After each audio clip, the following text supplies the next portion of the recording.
Bonjour. Aujourd'hui, vous allez entendre une histoire sur la vengeance d'un homme. Marie et moi sommes mariés depuis plus de 16 ans. Notre fille, et des bacs.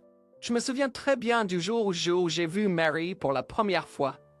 Je travaillais en tant que charpentier. Ce jour-là, je travaillais sur des poteaux en bois. Avec un outil spécial, j'ai lissé les supports, enlevant toutes les bosses. Mais soudainement, l'outil a heurté violemment le nœud. J'ai appliqué un peu plus de force et ma main s'est détachée avec un gros morceau de bois coincé dans ma paume. Au début, je n'ai même pas compris ce qui s'était passé. J'ai juste vu le sang couler le long de mon bras. Pris de panique, j'ai rapidement enveloppé ma main avec le premier chiffon que j'ai pu trouver. Je n'ai pas pu enlever le morceau de bois, c'était trop douloureux. Je suis rapidement allé à l'hôpital puis au bureau où travaillait Marie. C'était une fille stricte aux cheveux noirs et aux yeux verts, vêtue d'une blouse blanche.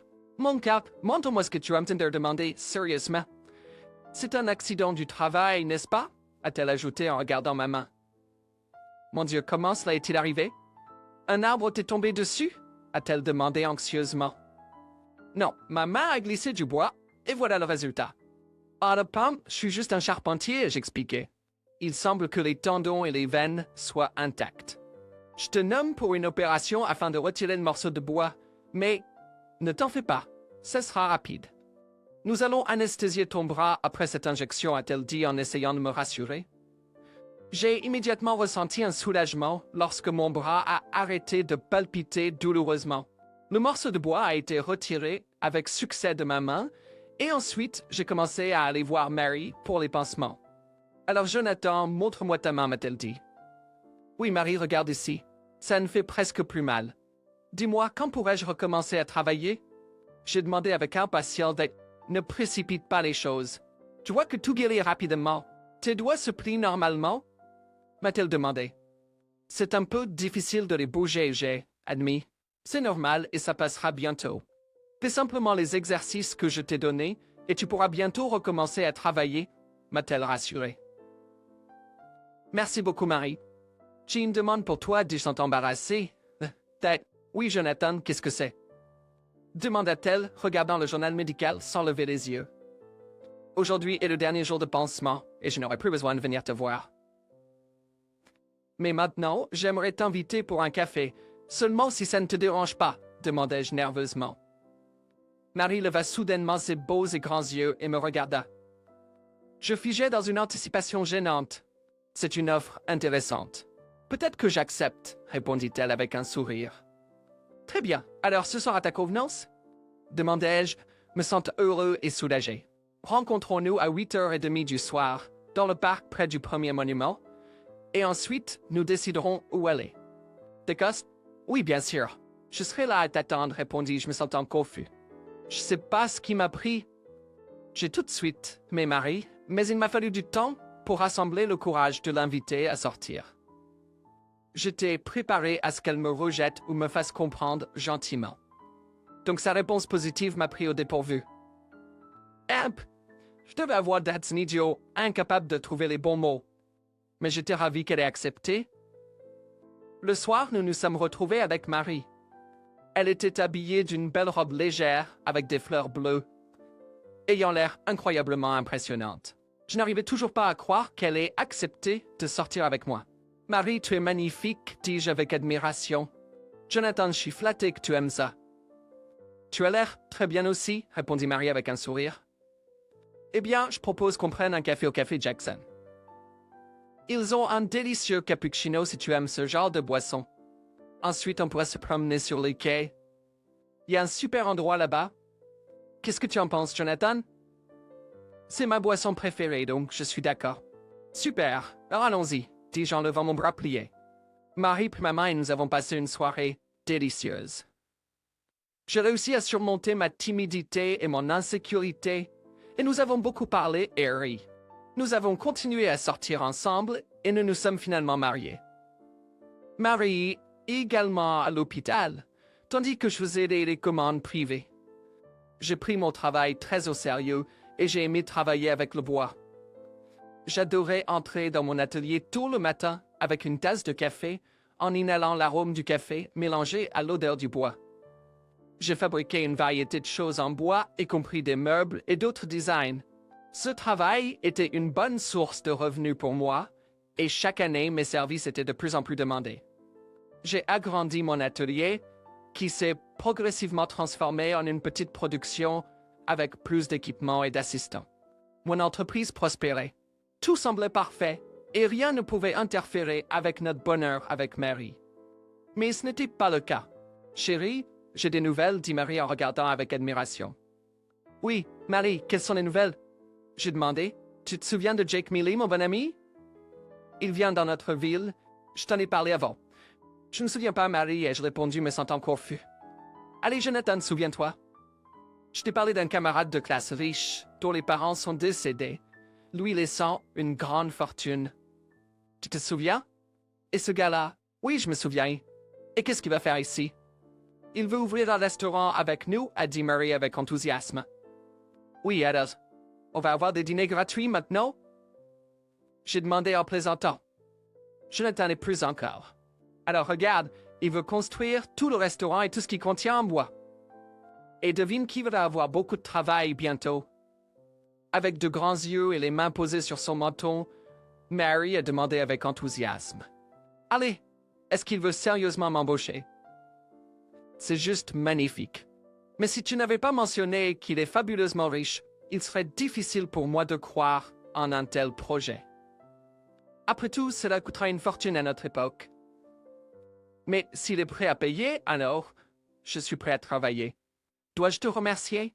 Avec un sourire malicieux, je me suis penché pour l'embrasser, mais Mary m'a arrêté brusquement.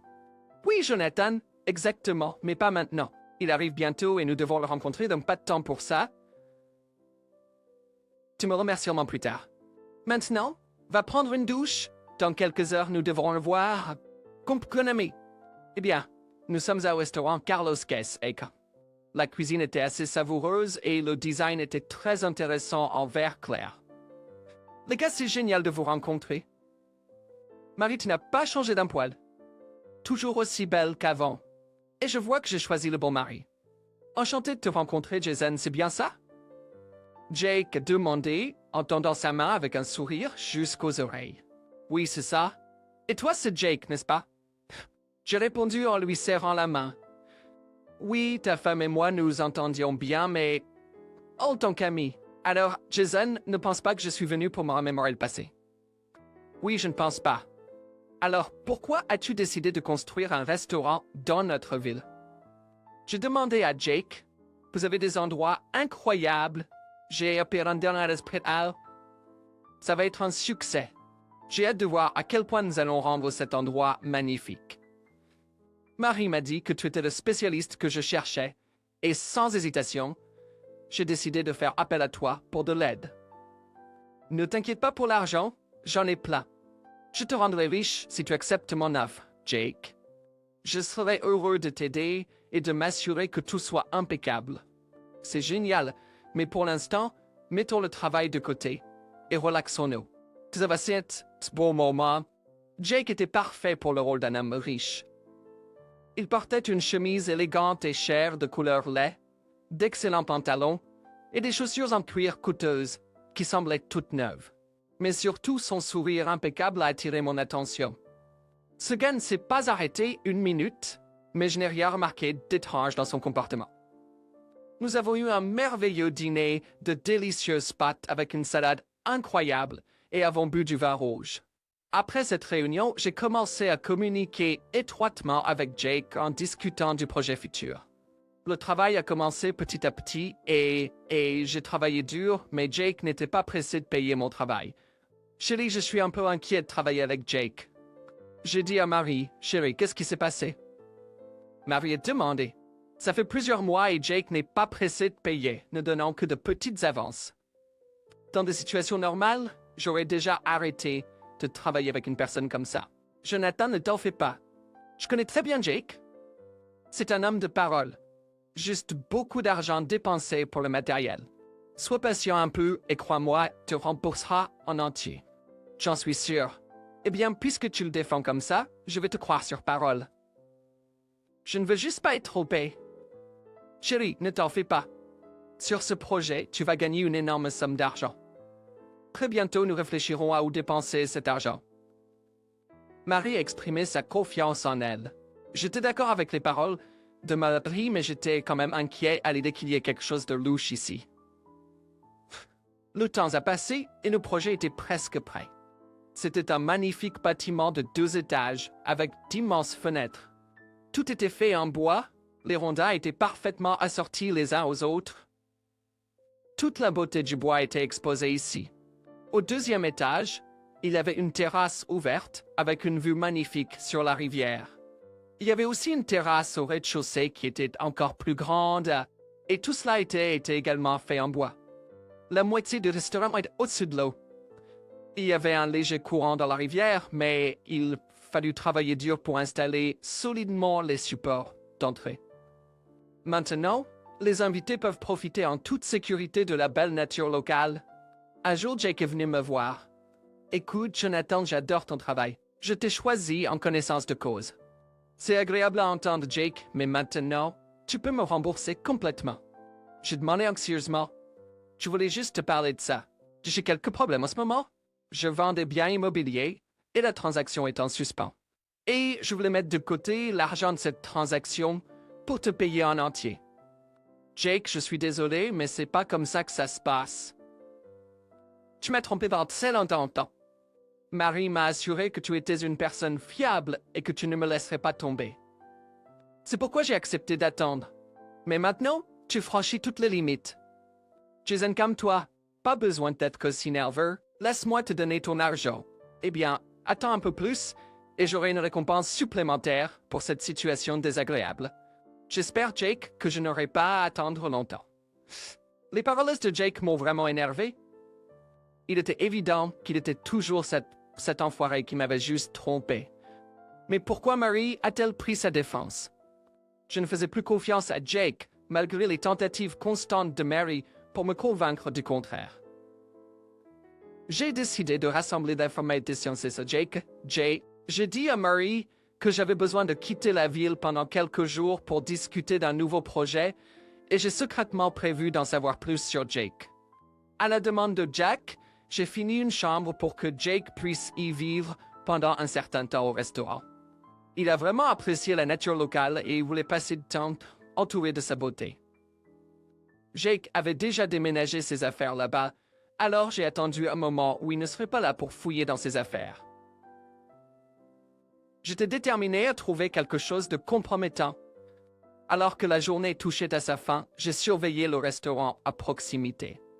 Personne n'était là et Jake était parti il y a environ 1 heure. Bien que la porte de la chambre de Jake soit verrouillée, j'ai réussi à ouvrir la fenêtre de l'extérieur et à entrer dans la chambre. J'ai remarqué une mallette cachée sous le lit et j'ai utilisé ma lampe de poche pour regarder à travers les documents. J'ai trouvé une pile de papiers sur les actifs gelés et les biens saisis, ainsi que des alertes des banques sur de grosses dettes. Il était clair que Jake était lourdement endetté et en faillite. Il avait dilapidé ses biens et accumulé des prêts. Kinsano, comment comptait-il me payer? J'étais sous le choc. Soudain, j'ai entendu quelqu'un entrer dans le bâtiment. J'ai rapidement grimpé par la fenêtre, mais pas avant d'avoir allumé l'enregistrement vidéo sur mon téléphone et de l'avoir sorti un peu par-dessus le rebord de la fenêtre pour capturer ce qui se passait. J'ai entendu des voix, c'était Marie et Jake. « Chérie, pourquoi devons-nous aller quelque part? Nous avons tout ce dont nous avons besoin pour nos vacances ici. Du vin, des fruits, » a dit Jake. « Jake, tu as promis de t'occuper de certains documents. Et ensuite, nous pourrions faire un tour en yacht, » a dit Marie indignée. « Chérie, ce n'est pas le moment de s'amuser. Je suis reconnaissant que tu aies convaincu ton stupide mari de travailler gratuitement. Bientôt ce bâtiment sera prêt et je le vendrai à l'enfer. Je donnerai la dette principale à Jacob. On ne peut pas s'en prendre à ce type. Il m'enterrera vivant. Nous devons le rembourser et ensuite nous pourrons quitter cette ville pour toujours. Et avec l'argent que je devais payer à ton mari, je t'achèterai les vêtements les plus chers des dernières collections. Dépêche-toi, Jake. Je suis pressé de sortir de cette ville, a répondu Mary. Maintenant, enlève tes vêtements. Il est temps de passer aux choses sérieuses, a dit Jake en déboutonnant son pantalon. Mon tigre lubrique, maintenant tu vas ressentir du plaisir. Mary a dit, oh vous setup. Je pensais. Une colère sauvage bouillit dans mon corps. J'avais du mal à me retenir de grimper à nouveau par la fenêtre et de les tuer. Mais j'ai compris que Mary m'avait trahi, et ce n'était pas clair depuis combien de temps, et cela n'avait plus d'importance. Je voulais me venger de ces salauds ici et maintenant, mais d'une manière différente. Je suis descendu au quai où le bateau était amarré. Il est assez puissant, donc j'ai apporté du matériel de construction de spi. J'ai nagé sur un canot jusqu'au restaurant et attaché des câbles au support.